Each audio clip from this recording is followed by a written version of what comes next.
Hello all. So I got a new mini split to install, so I thought I'd make a video on it and show how you go about installing it. And this one's called a Turbro unit. As you can see right here, it's called Turbro. And this is a heat pump unit, so it both heats and cools. This is a 12,000 BTU unit, 230 volts. This brand also has other models. It has a 115 volt unit. So if you need to install a 115 volt unit, you can also do that. They also have different sizes. They got 9,000 BTU, 12,000 BTU, 18,000 BTU. But this is a 12,000 BTU unit. I'm going to be installing it on this room over here. And this unit is also a heat pump, so both heats in the winter and cools in the summer. And this has got a really good Seer rating. It's like a 22 Seer or 23 Seer. I'll have to look at that again. And that is a really good Seer rating. Just a few years ago, I was installing units like 17 Seer, 18 Seer, and I thought those were good. A lot of these new units now, they're coming out like 20, 21 Seer, or like this, we're like 22, 23 Seer, which is really good. And this is going to be the two boxes that it comes in. It's going to come with this unit right here. This is going to be on the inside. It's going to mount on the inside. And this right here is on the outside. So this is the unit's going to be sitting on the outside. I'm going to put links down below for these units. So if you want to check them out, just check the links down below. And there is a few more things you're going to need, a few more tools. None of this is really super expensive. You can't just get low-cost units here. But basically, you're going to need some HVAC gauges. You're going to need a vacuum pump because we're going to need to set it in a vacuum. I'm going to go over how to do all this. I'm going to go over all the steps. And these aren't super high cost items. You can get an HVAC gauge and vacuum pump for like less than $100. But you are going to need HVAC gauge and vacuum pump. You're also going to need a hole saw to go through the wall because we're going to need to drill through the wall to run our line set. So I haven't looked at the instructions yet for the exact hole saw size that they need, but it's usually like 2.5 inches to 3 inches. This is a 3-inch hole saw. And it's basically just to drill through the wall so we can run the line set. And we're also going to need what's called a whip, which is just to run the wiring connection to what's called a disconnect for power. And these whips can come with wires if you want to. They're just called 6-foot whips. So you can get ones with wires already in it, or you can get these without wires and run your own, however you want to do it. But this is just called a 6-foot whip. And you're also going to need a disconnect with power run to it. I already have this disconnect installed. I made a video on how you go about installing these and how you can run power up to a pole and get power and everything like that. But basically, this is what they call a disconnect. And all it does is that when you pull this, it just disconnects power to the mini split. That's all it does. And we're going to be running our wires up inside of here and tapping in right here with that whip. And it's fairly simple to do. Like I said, I made a full video on how you can run power up to a disconnect. So if you need to do that, I'll put a link down below and you can check that out. But that's basically what this is. It's just a disconnect. And I got power running up in here. And we're going to tap in with that whip to send power to the mini split. So that's basically it. I'm going to go and get started and I'll be back. Okay, so I'm back. And here's the unit on the outside. All you need to do is find a flat surface for it to sit on. I'm going to be setting it on these bricks. But if you have like cement outside, like a patio or a sidewalk or something, then you could just set it on that. There's also these low-cost mini split pads that you could buy that you put down. They look like cement. Those work pretty good. But here's where I'm setting the outside unit. And you also have these little rubber feet that can help minimize vibrations and things like that and help keep noise down. Even though these mini splits are really quiet, I've never had no issues with them. But you do have these little rubber inserts to put underneath the feet down here, which will help with vibration. And we're also going to have what's called a line set. And this is what the refrigerant's going to run through. And we're going to have to run these between the inside unit and the outside unit so that the refrigerant can transfer heat and cold from inside the house to outside. There's two of them. There's what's called a high pressure line and a low pressure line. And we also have some other parts here, including a drain line and different things like this. And so that's basically it and where I'm going to install this outside unit. So I'm going to go inside and start getting that set up and figure out where we need to drill the hole coming through the wall. So I'll be back. Okay, so I'm inside the room and I unboxed the inside unit and I was just looking at this, and this is a 23 Seer unit, which is a really good Seer rating. But basically this is going to be the inside unit. We're going to have to mount this up on the wall, up over here, right in there somewhere. I'm going to have to find studs and we're going to mount it up there, plus drill a hole, which I'll go over. But basically this is the inside unit and this is going to be our communication line, but it's run between the inside and the outside unit.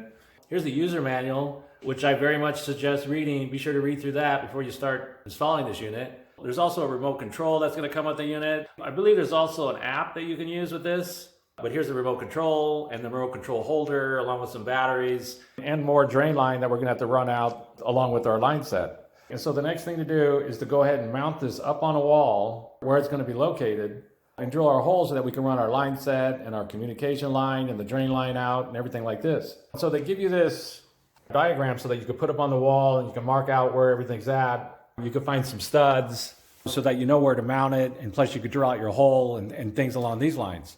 This bracket right here is located right on the back of the unit. You just take off this Phillips bolt right here, and this is going to come off. I got a Phillips right here.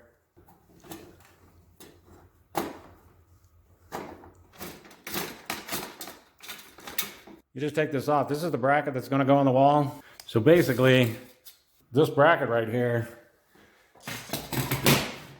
is going to go up on the wall here so that that inside unit can mount on it, and it's going to hold that inside unit. So we need to get this on studs, and we need to drill where our line set is going to go out to the outside unit. Like I said, they give you a diagram to make this easy for you. So if you can find studs, you can use this diagram to mark out with the marker where your hole is going to be and where you want to go to your studs. So that's basically where I'm at, and I'll be back. Okay, so I got that bracket mounted and I got my hole drilled through the wall. And basically all I did was I just followed this diagram. I marked out where the hole goes. I found some studs to mount to. There's a stud right here. So I just came right up, got on it, went 16 inches over, mounted my bracket, measured where my hole went, and just drilled on out. And this house has stucco, so it's fairly simple just to drill through with this hole saw.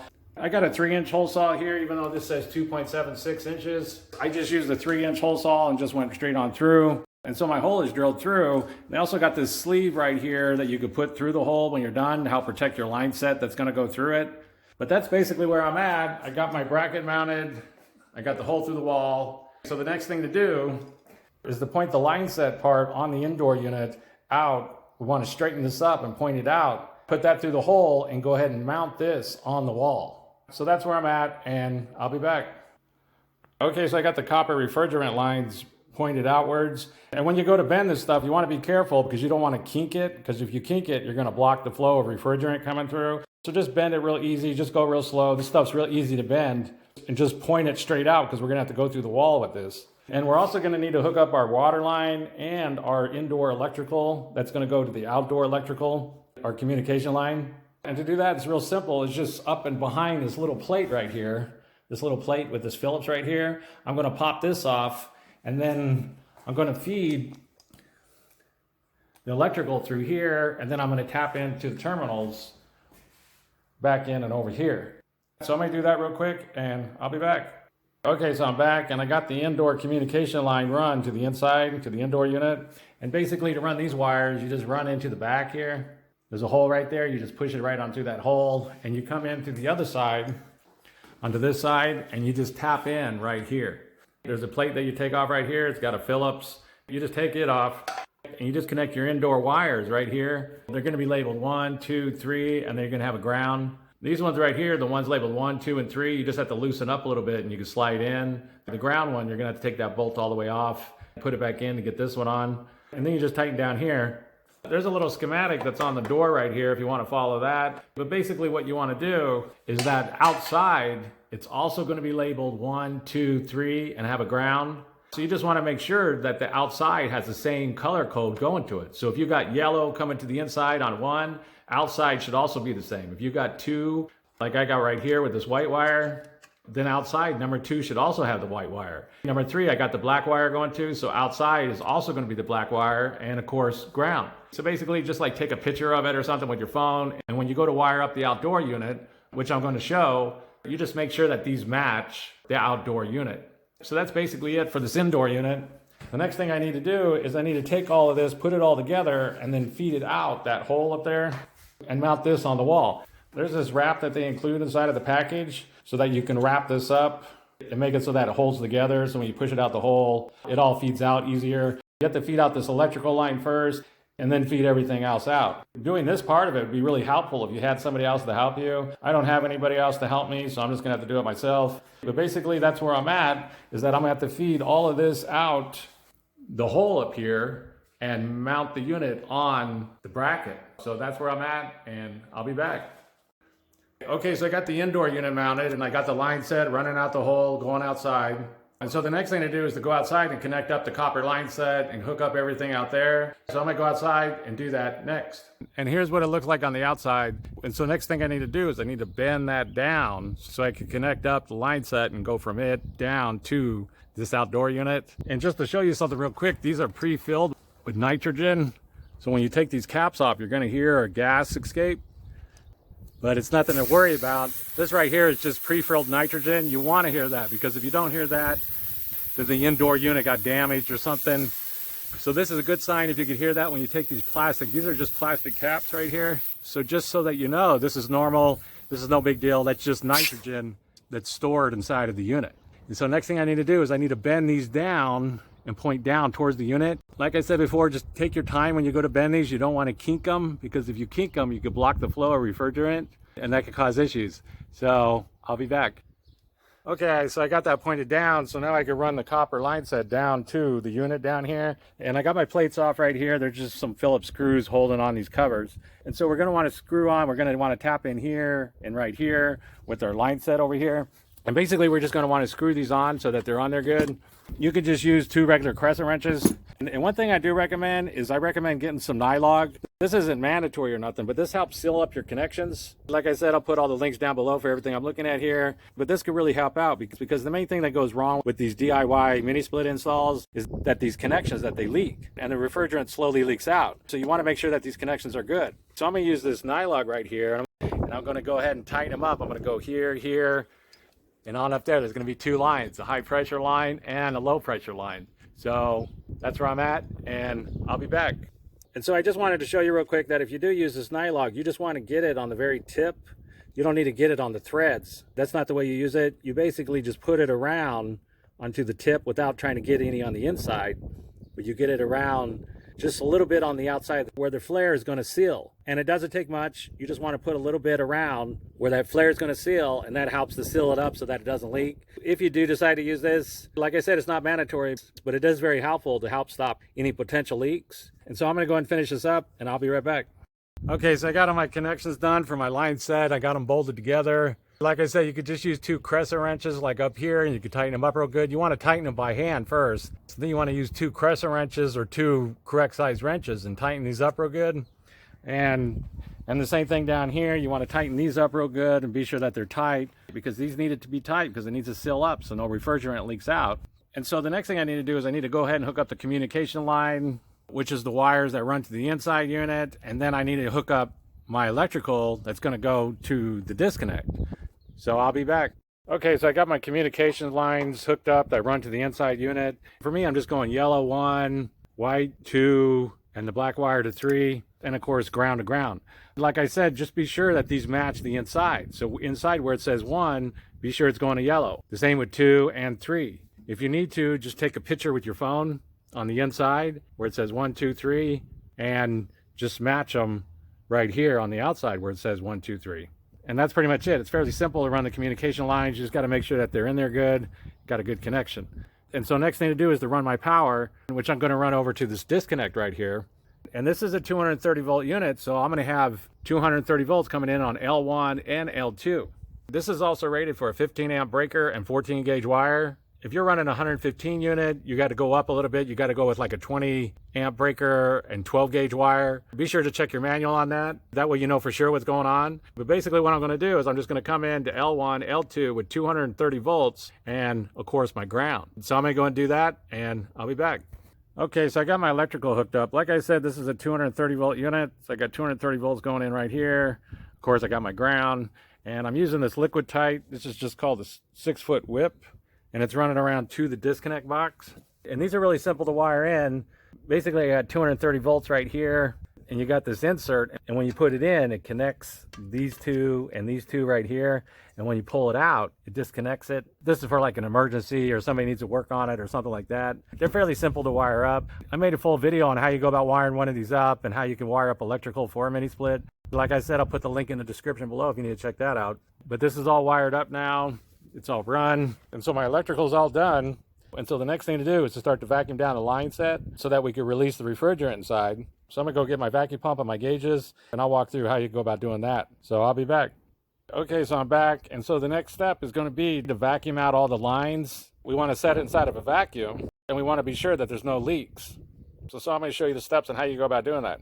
And so the main thing we're trying to do when we do this is we want to vacuum out these lines. We want to remove any small particles inside of there, like water vapor or anything like that. If there's any kind of water vapor inside of there, then it could cause damage to the unit, and that can cause problems. And so we want to remove all these small particles and all these little things like that inside of the line set.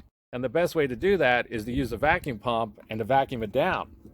Now, a lot of people nowadays, they use micron gauges, and they are good. They do work good, but they're not needed. You don't need to use micron gauges.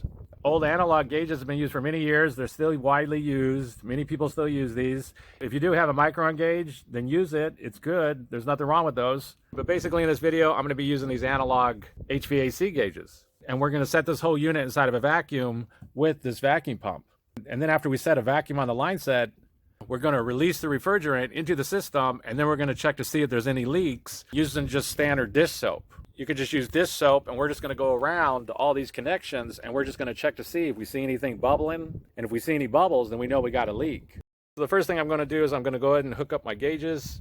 And with these analog gauges, the only gauge we're going to be using is going to be this blue side. This is the high pressure side. This is the low pressure side. These are both off. If you turn these clockwise, they'll be off. So these are both off right now. We're not even going to be using this side. We're only going to be using this blue side, or the low pressure side.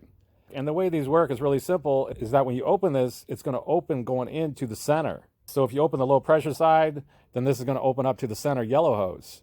That's the same over here. If you open this up, then this would open up to the center yellow hose, but this is off. So we're going to use the center yellow hose, and we're going to hook it up to our vacuum pump, and we're going to hook our blue hose to the mini split. So I'm going to go and hook those up. I'm going to take these off. These ports back here, they just keep debris out of your connections. These don't go to nothing back here. And all of these mini splits, they need this special little connector, little adapter that hooks to it. I'll put a link down below if you need to check out what I'm talking about right here. But these have like a little adapter, and you need this when you go to do this. Otherwise, you won't be able to do it.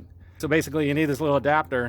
And I'm going to go ahead and hook up my blue hose over to the mini split.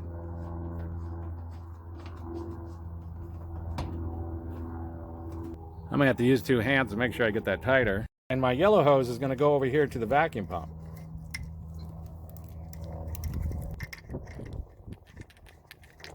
Now we want to make sure all these connections are good and tight. And so basically what's going on right here is I got the blue hose coming in. It's going to come up and around.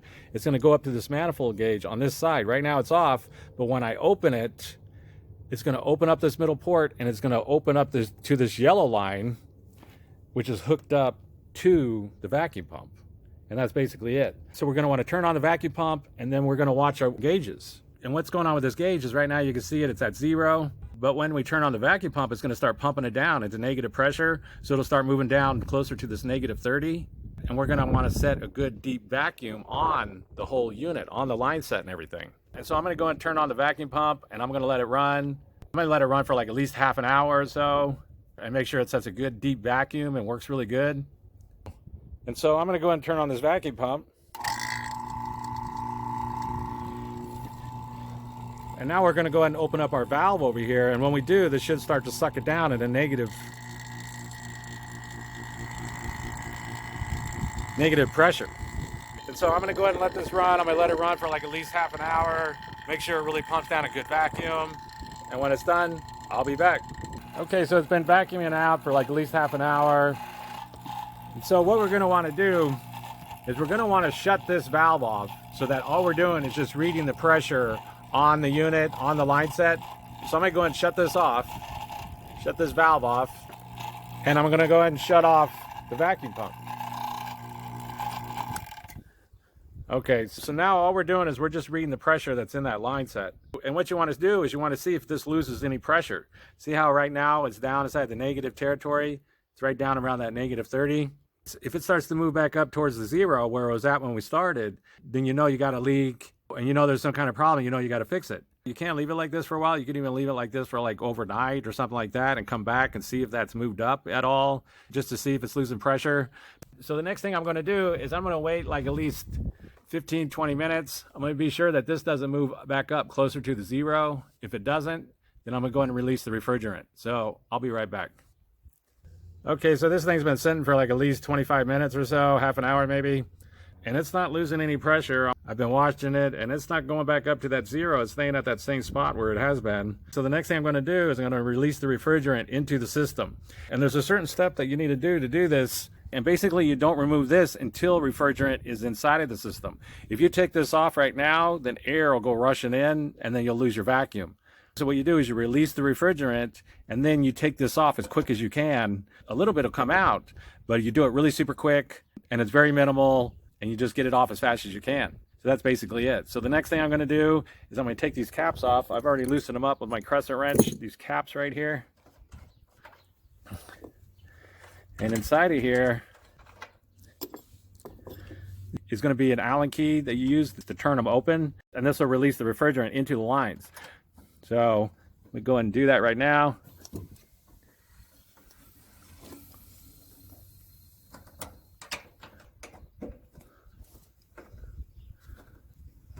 And you want to release both of these all the way out. There'll be a stop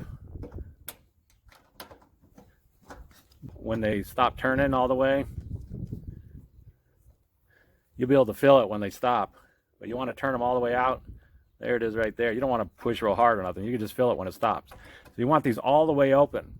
Okay, so now refrigerant is inside of that line set. So I'm going to go ahead and put these back on, these caps. It's a good idea to tighten these up a little bit, since sometimes it can leak real slowly. So I just tighten them up just a little bit. So the next thing we're going to want to do is we're going to want to remove this right here, and we want to do it as fast as we can. A little bit of refrigerant is going to come out, but this is the way you do it. Otherwise, air is going to get sucked back into that vacuum, and you're going to lose your vacuum. And so I'm just going to turn this really super quick and take it off as fast as I can.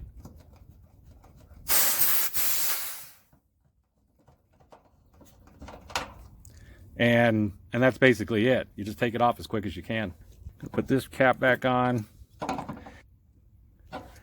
And so the next thing we're going to want to do is we're going to want to go around and check all these connections with soap and check to see if any of them are bubbling out, that if any of them are leaking, if we see any bubbles.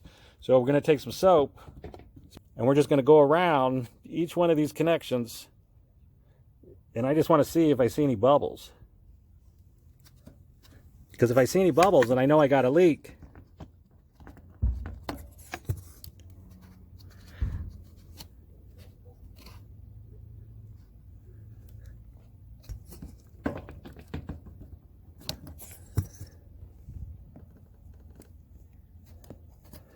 All right, I don't see nothing going on here. I don't see no bubbles. These all look good. So I'm gonna go up here and check these up here next. Okay, I just checked those, and I don't see no bubbles up there either. There's no leaks going on. So this is all good. This unit's all good. If you were to see some bubbles on these, then what you do is you do what's called a pump down. Basically how that works is that you tighten down the high pressure side, and then you put the unit on the inside in cool mode, and that'll start pumping it into this outside unit, and you watch your gauges, and as soon as it drops down, then you tighten up your low pressure side, and that's pretty much it.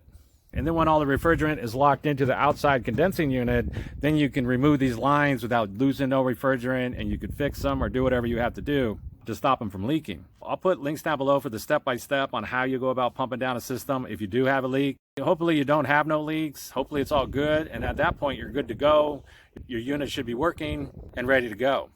Okay, so I got the cover on out here. I got everything done. It's pretty much all done out here. I still need to come back and put a mini split line set cover over this and make it all look good. So I'm gonna have to come back and do that, but it's all done. So it's time to go inside and test it out and see how it's all working. So that's gonna be the next thing I'm gonna do is I'm gonna go inside and test it out. So I'll be back. Okay, so I'm inside and I got the remote control. I put the batteries inside of it. So let's go and see if it powers on. There it goes, powering on.